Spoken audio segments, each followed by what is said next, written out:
Ne t'en fais pas, ça va aller. Et puis d'abord, il est comment ce colis ?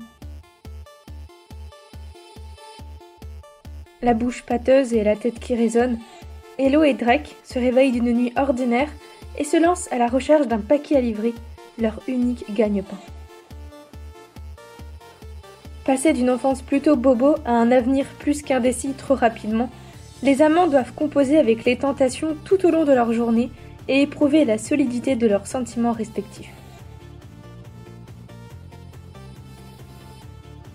Moi je t'ai est une déclaration à la vie, à l'humour, à l'amour. Et si l'avenir appartenait réellement à ceux qui se lèvent tôt.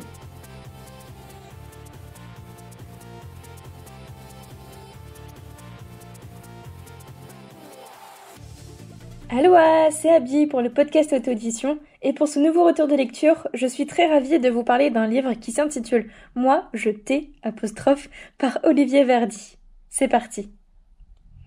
Imaginez, vous êtes jeune et vous vous lancez dans la vie active tant bien que mal. Petit job mal payé, soirée enchaînée, c'est l'histoire d'un couple qui se lance dans l'existence d'adulte avec son lot de surprises, de doutes, de joie, etc., etc. Moi je t'ai ou Moi je t'ai, c'est un roman par Olivier, comme je vous le disais, qui nous parle un peu de tout ça et dont j'ai le plaisir de vous en parler aujourd'hui. Je vais vous expliquer pourquoi. Ce roman contemporain nous raconte l'histoire d'Hello et de Drake, deux amoureux transis qui veulent s'en sortir dans la vie coûte que coûte. Hello, elle a réussi à se dégoter un petit job de coursière. Son but, récupérer des colis et les livrer aux bonnes personnes, au bon endroit, au bon moment. Mais un jour, patatras, elle égare un colis et c'est alors toute une aventure qui commence et c'est ce sur quoi le roman débute. C'est sur cette quête que nous sommes entraînés avec les personnages au fil des pages. Ce que j'ai d'abord apprécié, c'est le cadre de l'histoire, c'est toute l'ambiance qui est installée très rapidement d'ailleurs, c'est toute l'atmosphère qui nous est distillée au fur et à mesure. Le cadre est vraiment tout mignon, l'histoire racontée est adorable au possible. J'ai beaucoup aimé ce que l'auteur Olivier nous propose parce qu'on peut très facilement, très aisément s'identifier et se sentir à la place d'Hello et de Drake qui veulent juste s'en sortir au final, qui veulent eux aussi goûter au bonheur, au plaisir simple de la vie.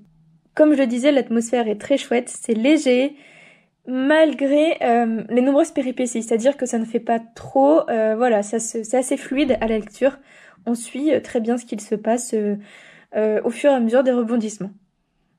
Il y a parfois quelques scènes qui sont des rêves un peu des personnages, des avenirs rêvés aussi, je puis dire ça de manière plus précise, c'est-à-dire ce qu'ils espèrent vraiment au fond de leur cœur et ce qu'ils se projettent. Une offre professionnelle par-ci incroyable, un mariage absolument féerique par-là. Et je trouvais ça très chouette la manière dont ça a été incorporé parce qu'en fait ça nous permet très facilement de nous projeter avec eux dans leurs projections très fantasmagoriques et c'est vraiment très tendre comme vision et je trouve que ça leur donne davantage de profondeur et d'authenticité. Voilà.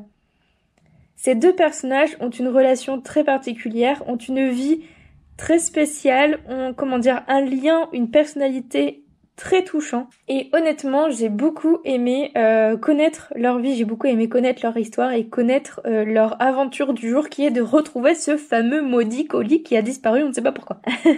Et en parlant des personnages, Hello et Drake sont adorables.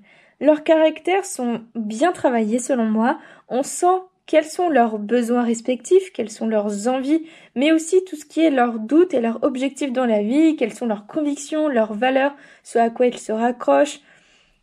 Tout ce qui est qualité, défaut, force morale, détermination, espoir, émotion, on est vraiment dedans en fait. Toute cette profondeur qui se dégage d'eux est vraiment appréciable parce que du coup on se sent vraiment très proche d'eux et on est plongé dans chaque péripétie, dans chaque aventure et dans chaque mésaventure avec eux, parfois contre eux, mais bien souvent pour eux et en dépit d'eux et bien malgré eux, et on subit avec eux ce qui leur arrive dans la vie, dans l'existence.